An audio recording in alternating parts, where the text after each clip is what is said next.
नमस्कार दोस्तों, मैं विकास शाक्य एक बार फिर से आप सबका स्वागत करता हूं अपने चैनल पर। और जैसा कि आपको पता है कि हर हफ्ते लगभग 2 वीडियोस आती हैं कली हनुवाणी की। और अभी तक हम 10 चैप्टर समाप्त कर चुके हैं कली हनुवाणी से। और मैं आपको ये बताना चाहूँगा कि अगर आपको कली हनुवाणी ठीक से समझनी है तो पहले चैप्टर से ले करके हर चैप्टर को उसी सीक्वेंस में पढ़िए जिस सीक्वेंस में हमने डाला है। पहले चैप्टर से 10वें चैप्टर तक अगर आप नहीं पढ़ेंगे तो ये 11वां चैप्टर समझ में ही नहीं आएगा। अगर पहला नहीं पढ़ा है तो दूसरा नहीं समझ में आएगा, दूसरा नहीं है तो तीसरा नहीं समझ में आएगा, तीसरा नहीं पढ़ा तो चौथा नहीं आएगा। ठीक है। और हो सकता है कि इस वीक में ज़्यादा वीडियोस ना डाल पाऊँ, हो सकता है केवल यही एक वीडियो आए, तो उसके लिए मैं क्षमा चाहूँगा क्योंकि मेरा गला 2-4 दिनों से ख़राब है और वायरल से अभी मैं कल जो है उठा हूँ। कल ही थोड़ी मुझे आराम मिला है और आज मुझे ऐसा लगा कि हाँ थोड़ा बहुत मैं मेहनत कर सकता हूँ, तो मैं ट्राई कर रहा हूँ कि हो सकता है कि मैं आपके लिए कुछ बना सकूँ। सो इसीलिए आज मैं ये वीडियो लेकर के आया हूँ जिसका टाइटल है जागृति विन्यास। ये 11वां चैप्टर है कली हनुवाणी का। तो ज़्यादा भूमिका ना बनाते हुए और अपने गले को ज़्यादा तकलीफ ना देते हुए I would like to start this one. ठीक है, मैं इसको शुरू करना चाहूँगा। जागृति विन्यास चैप्टर नंबर 11 पार्ट 1। थोड़े अंतराल के पश्चात हनुमान जी ने एक प्रश्न के साथ अपनी वार्ता पुनः शुरू की। उन्होंने पूछा, एक सुप्त आत्मा और एक जागृत आत्मा के बीच क्या अंतर है? उन्होंने अपने शिष्यों से उनके विचार जानने चाहे कि एक सोई हुई आत्मा और एक जागृत आत्मा, इन दोनों के बीच में आप लोगों के हिसाब से क्या अंतर होना चाहिए। उर्मी ने तुरंत उत्तर दिया, देव, थोड़ी बहुत जागृति भी आत्मा को स्वतंत्रता दे देती है और पूरी जागृति आत्मा को पूर्ण मुक्ति दे देती है। स्वतंत्र आत्मा अपनी इच्छा से किसी दृश्य में प्रवेश कर सकती है। जो आत्मा स्वतंत्र हो गई है, मुक्त हो गई है, वो किसी भी दृश्य में अपनी मर्जी से जा सकती है। लेकिन जो आत्मा स्वतंत्र नहीं है वो आत्मा क्या करेगी? किरदार की अनुकृति यानी उसकी नकल करेगी। जैसे हम लोग अभी, अब अगर हमारी आत्मा अभी अपने आप को नहीं जान पाए हम कि हम आत्म स्वरूप में हैं, तो हमारी आत्मा क्या करेगी? हमें ये एहसास ही नहीं होने पाएगा कि हम आत्मा हैं। हम नकल कर रहे होंगे अपने किरदार की। जो उसकी इच्छाएं हैं वो हमारी इच्छाएं बन जाएंगी, जो उसकी कार्य हैं उसके कर्मों के फल हमारे ऊपर बलद जाएंगे। तो यही होता है, ये सुसुप्त आत्मा के साथ होता है। लेकिन जागृत आत्मा इस चीज़ को जान रही होती है कि ये किरदार है, इसके जो कर्म आ रहे हैं मेरे ऊपर, ये किरदार के कर्म है, मेरे कर्म नहीं है। ये जागृत आत्मा केवल कहने भर से नहीं कि आप और मैं कह रहे हैं ऐसे मानती है, उसे अनुभव होता है कि ये कोई और है जो मेरे अलावा है। जो ये मेरे अलावा है ना, जो मेरा, मैं क्या हूँ, जब ये अनुभव होने लगता है तभी आप आत्मा के नजदीक जाने लगते हैं। यही बात यहाँ पे बताई जा रही है। दूसरी ओर एक सुप्त आत्मा किरदार की पटकथा के अनुसार चलती चली जाती है। किरदार की इच्छाएं उसकी इच्छाएं बन जाती हैं और किरदार के कर्म उसके कर्म बन जाते हैं। उर्वा ने उत्तर दिया, देव, एक जागृत आत्मा जानती है कि किरदार की इच्छाएं मूर्खतापूर्ण है, क्योंकि उन सभी इच्छाओं के मूल में पूर्ण बनने की इच्छा है जो कभी पूर्ण नहीं हो सकती। जागृत आत्मा को पता है कि किरदार परिभाषा से ही अधूरा है। अपूर्ण चैप्टर आप पढ़ चुके हैं, चैप्टर नंबर 9 था। तो अगर आप वो चैप्टर पढ़े हुए हैं तो इसको समझने में दिक्कत नहीं होगी, इस लाइन को कि क्या बता रहा हूं मैं। ठीक है, यहाँ पे हनुमान जी ने क्या कहा, इसको आपको समझने में दिक्कत नहीं होगी। जागृत आत्मा स्वेच्छा से किसी किरदार के साथ जुड़कर उन भावनाओं के रस का पान करती है जो किरदार के पूर्ण होने के प्रयासों से उत्पन्न होते हैं। जो जागृत आत्मा है, यहाँ पे ये बताया जा रहा है कि जो आत्मा जागृत है वो उन रसों का पान करती है क्योंकि वो जानती है कि ये मेरे कर्म नहीं है, ये मेरी इच्छाएं नहीं है। लेकिन जो किरदार कर्म कर रहा है या जो इच्छाएं कर रहा है, उन कर्मों से, उन इच्छाओं से उसको जो लाभ हो रहा है, जो हानि हो रही है, उसका जो रस उत्पन्न हो रहा है, ठीक है, उस रस का पान करती है वो, केवल वो आत्मा, और अपनी यात्रा करती रहती है। तो यानी कि पूर्ण होने के प्रयासों से, किरदार जब पूर्ण होने का प्रयास करता है तो किरदार के पूर्ण होने के प्रयासों से जो रस उत्पन्न होता है, उस रस का पान कौन करती है? आत्मा करती है। कौन सी आत्मा? जागृत आत्मा। तो जागृत आत्मा केवल और केवल स्वेच्छा से, अपनी मर्जी से किसी किरदार के साथ जुड़कर उन भावनाओं के रस का पान करती है। कभी उसका मन है कि दुख के रस का पान करूं, कभी उसका मन है कि मैं जैसे करुणा की भावना होती है उसे जीऊं, कभी उसका मन होता है कि कभी जो है मैं भक्ति के रस का पान करूं, तो किसी भक्त के साथ वो जुड़ जाती है। जैसे भगवान कृष्ण है, वो एक परमात्मा है, एक स्वतंत्र मुक्त आत्मा है। वो क्या करते हैं? कभी भक्तों के साथ रो रहे होते हैं, कभी कभी गोपियों के साथ जो है नाच रहे होते हैं। तो ये सारे कर्म करते हुए भी उन कर्मों से लिप्त नहीं रहते। वो जान रहे होते हैं कि ये मेरे कर्म नहीं है, ये तो किरदार के कर्म है, ये सारे किरदार हैं। और वो इन किरदारों के बीच रह करके उनकी भावनाओं का सम्मान करते हुए, उनकी भावनाओं का सम्मान करने के लिए केवल उनके साथ उन भावनाओं को जीने आते हैं ताकि भक्तों को भाव विभोर कर सकें, उन्हें अपने और नज़दीक खींच सकें, उन्हें अपनी और नज़दीक ला सकें। इस वजह से ये चीज़ें की जाती हैं और जागृत आत्मा भी यही करती है ताकि प्रभु के ऐश्वर्य को, परमात्मा के ऐश्वर्य को हर किसी को अनुभव करा सके। इसलिए जागृत आत्मा अपनी मर्जी से ही जाती है किसी भी भावना में, क्योंकि भगवान कृष्ण, उनके लिए भावनाओं को कोई महत्व नहीं है, लेकिन फिर भी वो सुदामा के गले रख करके रोते हैं, फिर भी वो राधा को याद करके रोते हैं, फिर भी वो अपने माता पिता को याद करके रोते हैं, जिन्हें बड़े ही आराम से उन्होंने, जब उनके कर्तव्य, उनके कर्म की बारी आई तो उनको बड़े आराम से उन्होंने मथुरा में ही छोड़ दिया, छोड़ करके चले गए और कभी लौट करके भी नहीं आए, वहीं द्वारका में ही बस गए। तो ये सारी चीज़ें जो है समझने वाली हैं कि क्या इन चीज़ों का रहस्य है। लोग पूछते हैं कि तुम्हारा भगवान कैसा भगवान है, कैसा होता तुम्हारा भगवान, नाचता आएगा, ये करता आएगा, वो करता आएगा। ये जो आएगा वहींगा है, ये जितने भी आएगा वहींगा है, इनका पूरा का पूरा ज्ञान गोबर हो चुका है, क्योंकि बहुत ही गलत तरीके से इनके दिमाग में जो द्वेष की भावना है, अपनी चीज़ों को सही से ना समझ पाने के कारण, धर्म को सही से ना समझ पाने के कारण उनके दिमाग में भर गई है, ये गलत रास्ते पर चल पड़े। वो अपने जो है विचारों को, अपने धर्म के विचारों को, अपने समुदाय के विचारों को भी ठीक से नहीं समझ पाते, इसलिए द्वेष की भावना का प्रसार करते हैं, दूसरों की बुराई करके ही वो खुद को अच्छा बनाने का प्रयास करते हैं। बहुत ही कम ऐसे होते हैं जो इस तरह के काम करते हैं, अधिकतर लोग अच्छे ही हैं, लेकिन जो लोग कम ऐसे हैं वो अपना प्रभाव जमा लेते हैं समाज के बीच में, क्योंकि ये बातें लोगों को अपील करने लगती हैं। हमारा अभी पिछले चैप्टर में आपने पढ़ा कि चित्त काया सबसे खतरनाक होती है और सबके पास होती है। तो जो चित्त काया होती है उपद्रव चाहती है। इस संसार में अधिकतर लोग चित्त काया के प्रभाव में रहते हैं।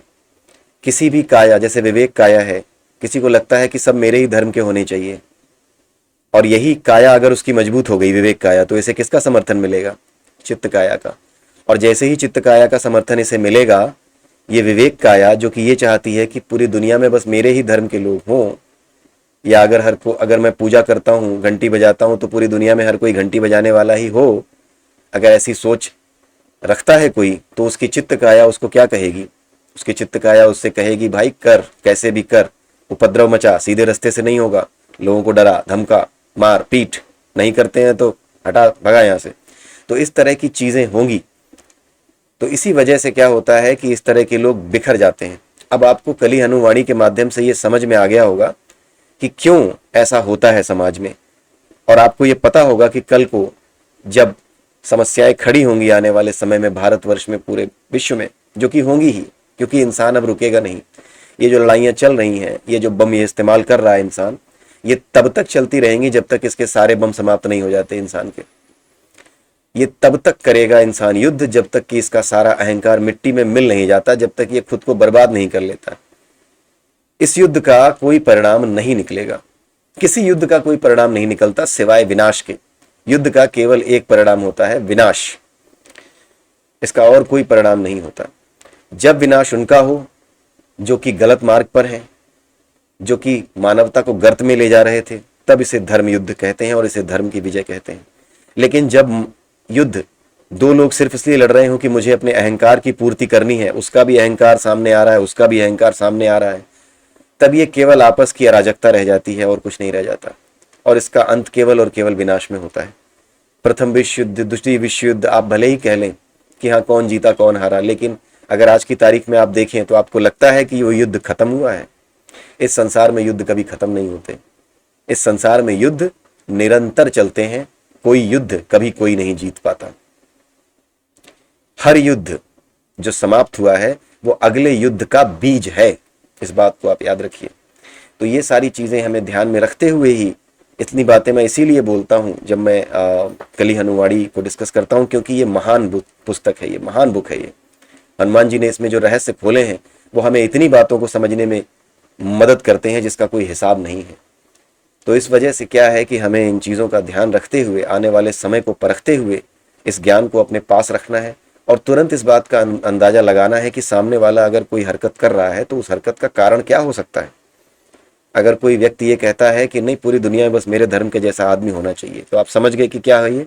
आप समझ गए कि ये उसकी विवेक काया है जिसको उसकी चित्त काया का समर्थन मिल गया है, और चित्त काया कह रही है कि अराजकता है। वो झूठ भी बोलेगा, दूसरे धर्म की किताबों से लाएगा, तुम्हारे यहाँ ये लिंगा है, तुम खुद ही नहीं मानते, तुम्हारे यहाँ खुद ही लिखा है, हम तो नहीं बोलता, तुम्हारे यहाँ लिखा है जो नहीं मानते। इस तरह की बातें वो करेगा। आप समझ रहे होंगे मैं किस बेवकूफ की बात कर रहा हूं।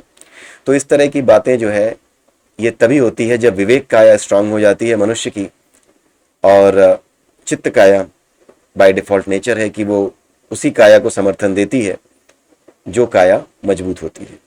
तो इस वजह से समाज में इस तरह के लोग वैमनस्य फैलाते हैं। लेकिन महान है हमारा देश कि ऐसे लोगों को मानने वाले बहुत कम लोग हैं, और सभी समुदाय के लोग देश में मिलजुल करके आज भी रह रहे हैं।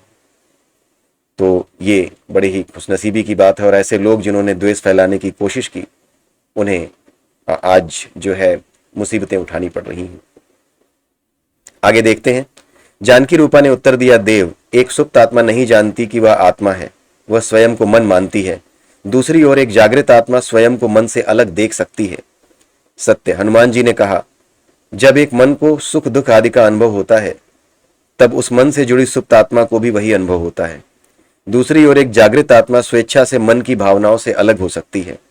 प्रश्न यह है कि एक सुप्त आत्मा को जागृत कैसे किया जाए?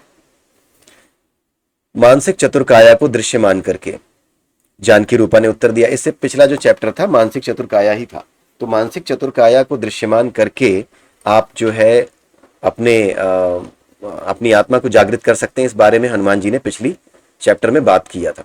ठीक है, तो उस चैप्टर में उन्होंने ये बताया था कि जब भी आप कोई विचार करें, जब भी आप कोई निर्णय लें, तो आप देखिए कि उस निर्णय के पीछे, उस विचार के पीछे आपकी कौन सी काया का हाथ है। जैसे ही आपको ये पता चलेगा कि कौन सी काया का हाथ है, आप ये एनालाइज कर पाओगे, वैसे ही आपको शांति मिल जाएगी, आपको समस्या होनी बंद हो जाएगी, आप शांत हो जाएंगे। क्योंकि सत्य को जानते ही शांति मिलती है, और आपकी आत्मा शांति के अलावा किसी और तरीके से आपको बोध अपना नहीं करा सकती, आपको उसका बोध हो ही नहीं सकता। जानकी रूपा ने उत्तर दिया, आपने अभी अभी मानसिक चतुर्काया के रहस्य का ज्ञान कराकर हमारी आत्माओं को जागृत किया है देव। अब मेरी आत्मा स्वयं को मन नहीं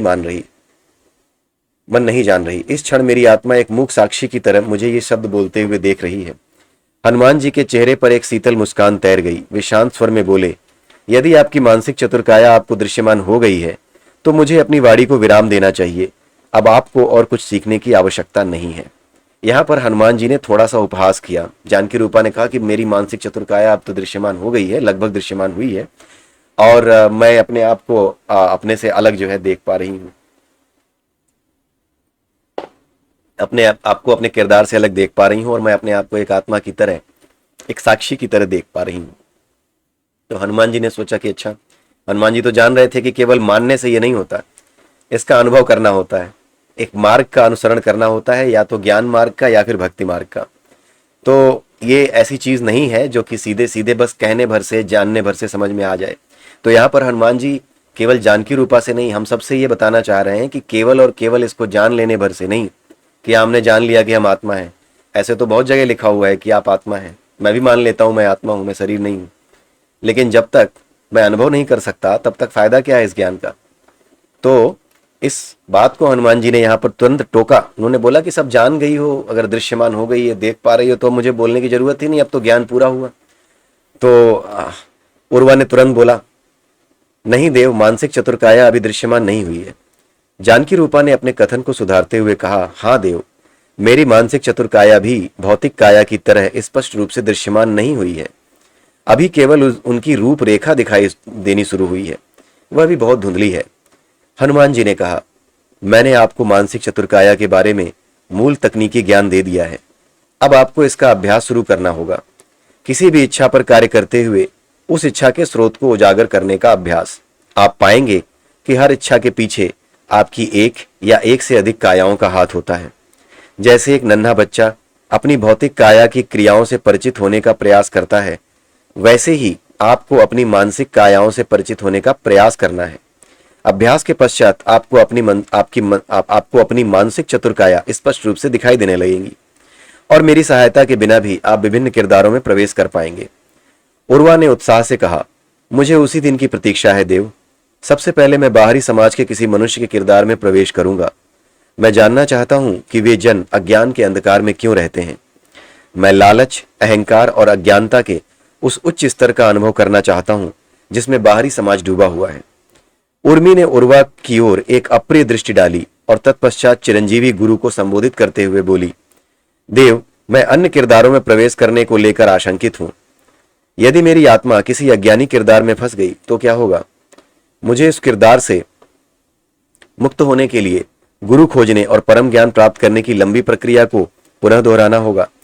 उर्मी की आशंका ने उर्वा के उत्साह पर पानी फेर दिया। वह हताशा के स्वर में बोला, देव, उर्मी की यह आशंका उचित है। मेरी आत्मा को किसी दूसरे किरदार में प्रवेश करने के लिए उर्वा नामक किरदार द्वारा अर्जित स्मृतियां और ज्ञान तो उर्वा के पास ही छोड़ना पड़ेगा। जैसे ही मैं एक लालची और अज्ञानी किरदार में प्रवेश करूंगा, मैं विभिन्न किरदारों में प्रवेश करने का ज्ञान भी खो दूंगा, क्योंकि वह ज्ञान तो उर्वा के पास है, लालची किरदार के पास नहीं। मैं लालची किरदार से बाहर नहीं आ पाऊंगा। हनुमान जी एक पल मौन रहे। जब किसी अन्य मातंग ने इस आशंका की पुष्टि या खंडन नहीं किया तो उन्होंने पूछा, मैंने बताया कि इस समय आपकी आत्मा आपके किरदार की अनुकृति कर रही है। इसका अर्थ है कि जो ज्ञान मैं आपके किरदार को दे रहा हूं उसकी अनुकृति भी आत्मा कर रही है। अब इसको ध्यान से समझिएगा। हनुमान जी ने यह बोला कि जो ज्ञान मैं आपके किरदार को दे रहा हूं, अभी आप अपने आप को आत्मा के रूप में नहीं जान पाए हो। जो ज्ञान आप तक पहुंच रहा है वो आपके किरदार तक पहुंच रहा है। किरदार उस ज्ञान को कहां संग्रहित कर रहा है, कहां इकट्ठा कर रहा है? अपने मन में। और यही बात जो है, इसी ज्ञान की अनुकृति। और आत्मा क्या करती है? एक जब आत्मा सुसुप्त होती है तो वो क्या करती है? वो जो कुछ भी आपके किरदार को मिल रहा होता है उसी की नकल कर रही होती है। जो ज्ञान किरदार को मिल रहा है उसी ज्ञान की नकल आपकी आत्मा करेगी। आपके किरदार में यह ज्ञान स्मृति के रूप में संग्रहित होता है, तो आपके आत्मा में यह ज्ञान किस रूप में संग्रहित होता है? कहने का मतलब यह है कि जो ज्ञान होता है हमारे किरदार में मन के अंदर स्मृति के रूप में, यानी यादों के रूप में इकट्ठा होता है। तो आपकी आत्मा में किस रूप में इकट्ठा होता होगा? क्योंकि आपका मन तो अलग है, किरदार का हिस्सा है मन। जैसे ही आत्मा आपके शरीर को छोड़ेगी वैसे ही किरदार को भी छोड़ देगी। तो आपकी आत्मा में जो ज्ञान था वो तो यहीं छूट जाएगा। यही बात वो पूछ रहा था उर्वा। हनुमान जी यही चीज पूछना चाह रहे हैं, क्योंकि हनुमान जी ने ये चीज बताई हुई है। शायद आपको भी याद आ रही हो। अगर याद आ रही हो तो थोड़ी देर के लिए पॉज करके देखिएगा कि क्या याद आता है आपको। ठीक है, आपके किरदार में यह ज्ञान स्मृति के रूप में इकट्ठा होता है, तो आपकी आत्मा में यह ज्ञान किस रूप में इकट्ठा होता होगा? आपकी ज्ञान प्राप्ति और मानसिक चतुर्काया को दृश्यमान करने की प्रक्रिया में आपकी आत्मा पर क्या प्रभाव पड़ता है? उर्मी ने अनुमानित उत्तर दिया। अब ये उत्तर है, संभवतः आत्मा की लिंग कुंजी में परिवर्तन आ जाता है। लिंग कुंजी नाम का चैप्टर एक बार फिर से पढ़ लीजिएगा। ठीक है, उर्वा ने अपना उत्तर दिया, आत्मा जागृत हो जाती है देव। हनुमान जी ने पूछा, जागृत आत्मा से आपका क्या तात्पर्य है? एक जागृत आत्मा स्वयं को किसी भी दृश्य से बाहर निकाल सकती है देव। उर्वा ने उत्तर दिया, एक जागृत आत्मा अपने किरदार से दूरी बना सकती है। हनुमान जी ने बताया, जागृत और सुप्त आत्माओं की लिंग कुंजियों में अंतर होता है। जब किरदार को ज्ञान मिलता है, आत्मज्ञान मिलता है, तो लिंग कुंजी किसकी बदलती है? आत्मा की बदलती है, क्योंकि लिंग कुंजी आपके मन के पास नहीं होती। मैं फिर से रिपीट कर दूं, लिंग कुंजी नाम का चैप्टर अगर आपने पढ़ा होगा तो वहां पर तो आपको समझ में आया ही होगा, लेकिन यहाँ पे कॉन्टेक्स्ट की बात वही है, तो इसलिए मैं फिर से आपको बता दूं कि लिंग कुंजी हमेशा आपकी आत्मा के पास होती है, आपके किरदार यानी आपके मन में इकट्ठी नहीं होती। तो लिंग कुंजी में चेंज आत्मज्ञान से। आत्मज्ञान किसको मिल रहा है? किरदार को। लेकिन किरदार को जब आत्मज्ञान मिलता है तो चेंज किस में होता है? आत्मा की लिंग कुंजी में चेंज हो रहा होता है। और स्मृति के रूप में, यादों के रूप में ये कहाँ इकट्ठा रहता है? ये किरदार के पास इकट्ठा रहता है। तो ज्ञान स्मृति के रूप में किरदार के पास रह जाता है, लेकिन जो कुछ ज्ञान किरदार के पास है उस ज्ञान की वजह से, उस ज्ञान को लेते समय जो चेंजेस आत्मा में हुए थे उसकी वजह से आत्मा की लिंग कुंजी चेंज हो जाती है।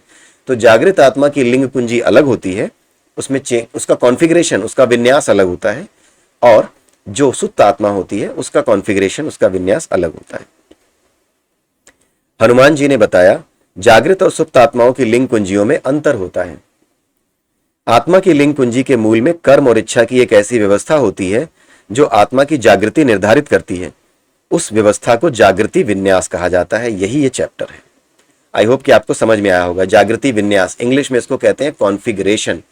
कुल मिला के बात यह है कि जब आप आत्मज्ञान ये ले रहे हो वेदों पुराणों के माध्यम से, या फिर हनुमान जी का ये जो महत्वपूर्ण ज्ञान है, जब ये आप तक पहुंच रहा है तो आपके मन में ये ज्ञान यादों के रूप में, स्मृतियों के रूप में इकट्ठा हो रहा है। But at the same time आपकी जो आत्मा है उसकी लिंग कुंजी में ये चेंज कर रहा है। जब ये लिंग कुंजी में चेंज कर रहा है तो जिस लेवल पे लिंग कुंजी आ चुकी है, जितनी जागृत हो चुकी है, उसी को उसका क्या कहते हैं, जागृति विन्यास या अवेकनिंग कॉन्फ़िगरेशन कहते हैं। अवेकेंड कॉन्फ़िगरेशन, कितनी जागृति आई है। आपकी लिंग कुंजी यह निर्धारित करती है कि आप किस दृश्य का अनुभव करते हैं, और उस लिंग कुंजी का जागृति विन्यास यह निर्धारित करता है कि आप उस दृश्य को कितने समीप से अनुभव करते हैं।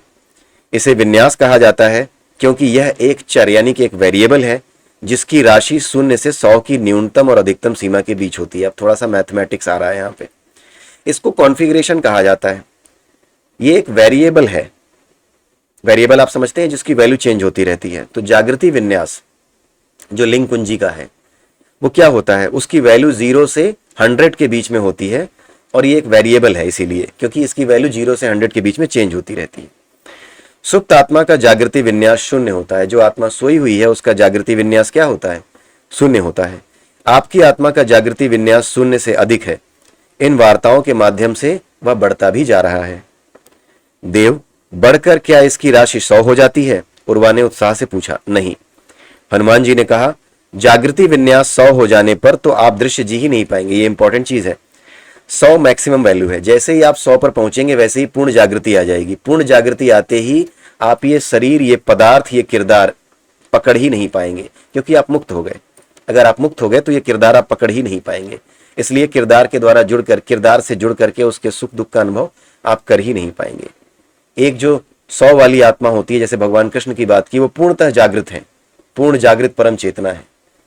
वो 100 से नीचे आना, ऊपर जाना, हर तरीके की चीजें कर सकते हैं क्योंकि वो हमेशा से जागृत है। उनकी लिंग कुंजी हमेशा से बिल्कुल एकदम परफेक्ट है। उनको सब पता है कि मुझे कहाँ जाना है, कितना नीचे तक जाके कब वापस आ जाना है। He knows everything. ठीक है। आत्मा की जागृति आपको दृश्य से दूर ले जाती है। कल्पना कीजिए, ये आप समझ गए होंगे कि आत्मा की जागृति अगर 100 हो गई तो 100% जागृति आ गई। फिर आप किसी किरदार से जुड़ नहीं पाएंगे। किरदार से जुड़ने के लिए 0 से 99 तक की वैल्यू होनी चाहिए। उससे जो है ज्यादा नहीं होनी चाहिए, मतलब 100 नहीं होनी चाहिए। 100 मैक्सिमम है, 100 नहीं होनी चाहिए। ठीक है, तो ये चीज है। अब आइए देखते हैं आगे। कल्पना कीजिए कि आपका किरदार कुछ स्वादिष्ट वस्तु खा रहा है और खाने के समय आपको बोध है कि आप एक आत्मा है, किरदार नहीं। आप स्वादिष्ट वस्तु खाने के अनुभव का सुख नहीं ले पाएंगे। जब आपकी आत्मा की जागृति 0 होती है तब आप दृश्य के नकारात्मक अथवा सकारात्मक रस का पान पूर्ण रूप से करते हैं। परंतु आत्मा की जागृति 0 होने पर आत्मा अपनी स्वेच्छा खो देती है। देव, रस का पान बहुत महंगा पड़ता है। आत्मा किरदार में अटक जाती है। उर्मी बोली, ये उर्मी ने बोला। उर्मी ने क्या बोला, एक बार फिर से बता देता हूं। आत्मा की जागृति 0 होने पर आत्मा अपनी स्वेच्छा यानी अपनी मर्जी खो देती है। देव, रस का पान बहुत अधिक महंगा पड़ता है। आत्मा किरदार में अटक जाती है। उर्मी बोली, अर्थात जागृति 0 से 100 के बीच होनी चाहिए, न तो 100 होनी चाहिए और ना ही 0। उर्वा ने निष्कर्ष निकाला। चिरंजीवी महायोगी ने अपने अनुभव से बताया, जब आपकी जागृति 50 से अधिक होती है, यहां पे ध्यान दीजिएगा, उस कॉन्फ़िगरेशन की वैल्यू का जो टेबल है अब यहां पे बन रहा है। हनुमान जी ने कहा, चिरंजीवी महायोगी ने अपने अनुभव से बताया, जब आपकी जागृति 50 से अधिक होती है तो आपको लगता है जैसे दृश्य एक मंच पर चल रहा है और आप मात्र एक दर्शक हैं। जब यह 50 से नीचे चली जाती है तो आप स्वयं को किरदार मानने लगते हैं। मतलब कुछ ऐसा है कि आप मूवी देख रहे हैं और जब आप में 50 की जागृति होगी, 50 तक होगी अगर आपकी लिंग कुंजी की वैल्यू, एक एग्जांपल दे रहा हूं, 50 तक की वैल्यू पर होने पर आप जो है सामने जो फिल्म चल रही है उसे आप फिल्म की तरह ही देखेंगे कि हाँ ये एक फिल्म है, यहाँ पे कुछ किरदार हैं जो अपना अपना रोल निभा रहे हैं। लेकिन जागृति 50 से कम होने पर क्या होगा, अगर हीरो विलेन को पीट रहा होगा तो आप भी कहेंगे मार मार मार, सही किया सही किया। आप भी जो है नारे लगाएंगे हीरो के साथ। जैसे अभी गदर 2 आई हुई है, हम इतने जुड़ जाते हैं गदर 2 के साथ कि जैसे ही सनी पाजी जो है वो पीटते हैं उसको, विलेन को, वैसे कहते हैं बहुत सही, मारिए सनी पाजी। कुछ लोग सीटी बजाते हैं। तो ये हो जाता है किरदार से जुड़ना। तो ये जो किरदार से जुड़ने की भावना है, जो भाव है, ये भाव कब आएगा, जब जागृति 50 से नीचे होगी। ऐसे भाव आप जिएंगे जैसे कि आप स्वयं वहां हैं और आप स्वयं किरदार ही हैं, जो कि हमें महसूस होता भी है। तो हमारी जागृति 50 से नीचे होने पर ऐसा होता है। जागृति विन्यास 50 से नीचे होता है, तब ये चीज हमें महसूस होती है। आपको ऐसा लगता है जैसे आप दृश्य के एक किरदार हैं, आत्मा नहीं। मुझे लगता है कि मेरी जागृति अभी 10 से 20 के बीच है देव, उर्वा ने पूछा।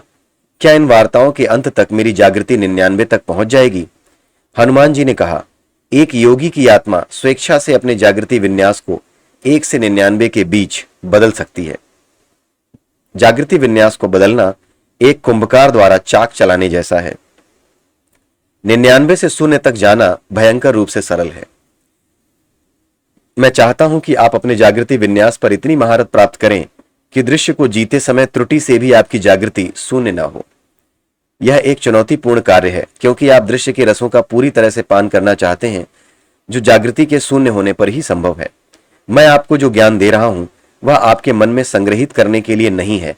यह ज्ञान मानसिक कुश्ती लड़ने के लिए नहीं है।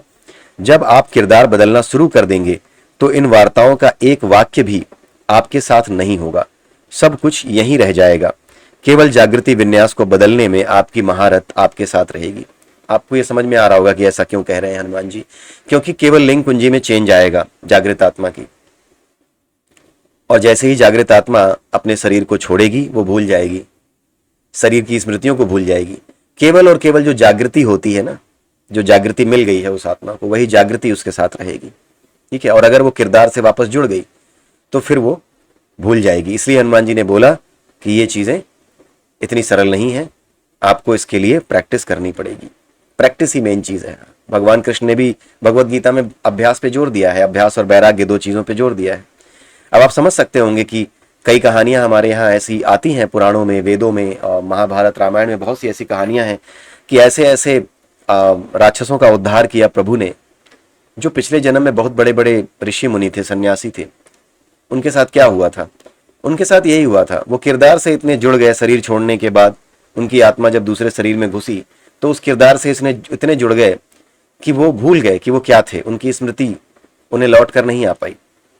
तो जब प्रभु ने उन्हें छुआ, जब उनको जिनकी जागृति संपूर्ण है, जब उस संपूर्ण जागृति वाले ने उनको छुआ, तब उनकी जागृति वापस आ गई। वो अपने वास्तविक रूप को जान गए। कई बार आपने देखा होगा कि बहुत बड़े बड़े राक्षस मारे और अंत में प्रकट कौन हुए? पता चला देवलोक के प्राणी थे जो प्रकट हुए।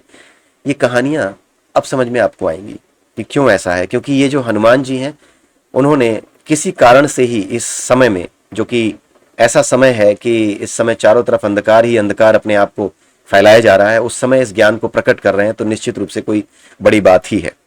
ठीक है, क्योंकि ये बातें पहले समझ में नहीं आती थी लोगों के कि आगे भाई ऐसा कैसे हो गया। ये सारी कॉन्फ़िगरेशन की चीजें हैं, जागृति विन्यास है, आत्मा की बातें। ठीक है, तो इसी के साथ आज का ये चैप्टर मैं यहीं पे समाप्त करता हूँ। इस चैप्टर का पहला भाग रहा ये जागृति विन्यास का। अभी इसमें करीब 2 वीडियोस आई होप कि और मुझे बनाने पड़ेंगे जागृति विन्यास में, बिकॉज ये एक बड़ा चैप्टर है। 2 या 3 वीडियोस जाएंगे। कोशिश यही रहेगी कि आज शाम तक मैं 1 आध वीडियो और बना दूं। मेरी तबीयत थोड़ी सी नासाज है, इस वजह से मैं ज़्यादा स्ट्रेस नहीं दे रहा अपने आप को। अभी सुबह का समय है और इस समय सभी सोए हुए हैं और अभी अभी उठा हूँ, ऊर्जा है, इसलिए मैंने बना दिया। दोपहर में अगर फिर मुझे मौका मिला तो मैं 1 वीडियो और डालूंगा, क्योंकि मैं भी चाह रहा हूँ कि कली हनुमाड़ी जल्दी से जल्दी सभी लोगों तक पहुँचे। इसी के साथ मैं आप सबसे विदा लेता हूँ। जय सिया राम, जय श्री कृष्णा, जय श्री राधे।